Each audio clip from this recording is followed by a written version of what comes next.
Beli satu dapat tujuh, hanya hari ini. Aku baru saja memesan satu mesin pengasah pisau Jepun yang tengah viral sekarang.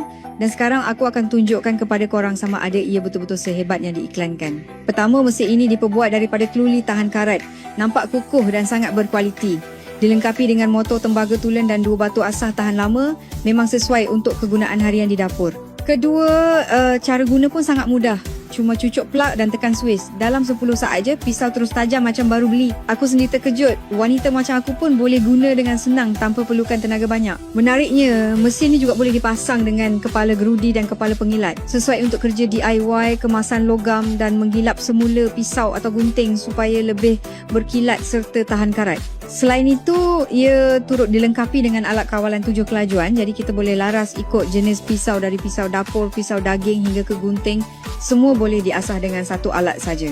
Serius, ini salah satu alat dapur paling berbaloi aku pernah beli. Tak perlu lagi buang masa atau duit hantar ke kedai asah.